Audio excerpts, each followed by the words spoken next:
You have probably attended classes where one or more students were more vocal than the rest of the class. These students might have gone off on tangents, thus disrupting the flow of the lesson.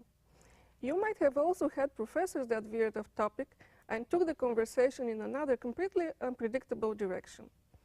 In the next three scenarios, you will see these and other common classroom distractions. Please keep in mind that these are three different scenarios, not one continuous lesson. Our first scenario deals with a student veering off topic. In this scene, the TA asks a question and a student is reminded of something that happened to her. She veers off topic, which will take time away from the lesson.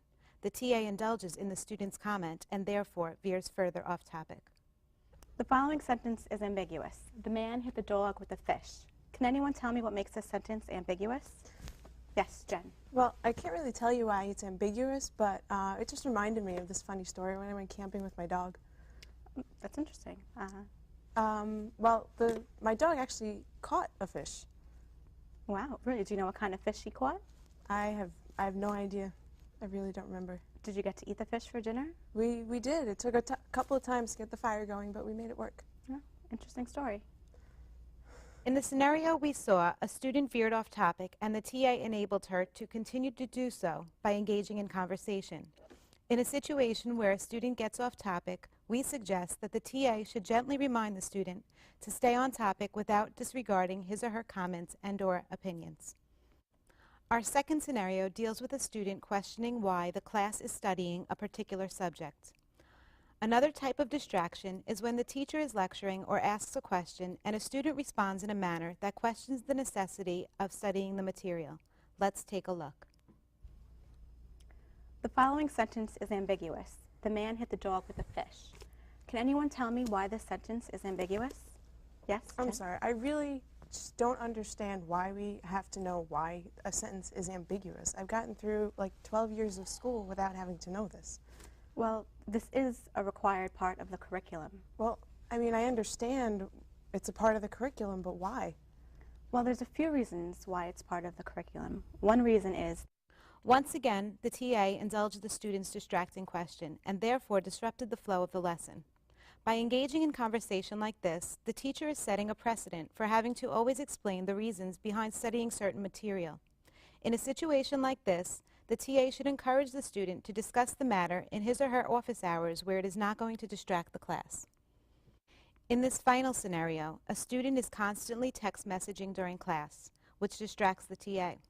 A confrontational reaction by the TA could lead to further distracting the entire class from the lesson. the following sentence is ambiguous. The man hit the dog with a fish. What are a few ways of interpreting this sentence? Well, Yes? it can mean that the man is hitting the dog with a fish. Oh, very good. That's one way of interpreting it. Can anyone else think of another reason? Well, the dog could be holding a fish in his Excuse me, mouth. Jen, I really don't appreciate you playing with your phone while I'm teaching. We discussed this in the beginning of this semester. Once you come into class, I'd appreciate it if you would turn off your phone. But I have to meet my friend later, and it's really important. I have to know where I have to go. Well, it's very disruptive to the class. In this final scenario, the student was distracting the TA while text messaging. However, the TA escalated the distraction by confronting the student while another person was in the middle of answering a question. An appropriate way to handle this situation would be to begin the class by reminding students to turn off their cell phones when they walk into the room. Also, make it a point to say that if it's an emergency, then to please take the phone outside. It may also be beneficial to include these points in your syllabus as part of your course policies or student expectations. As you have seen in the last three scenarios, different distractions can disrupt the flow of the lesson. The key is to stay calm and not let an unwanted discussion erupt in the middle of the class. In order to deal with disruptive students, we suggest that you talk to them for a few minutes after class or during your office hours.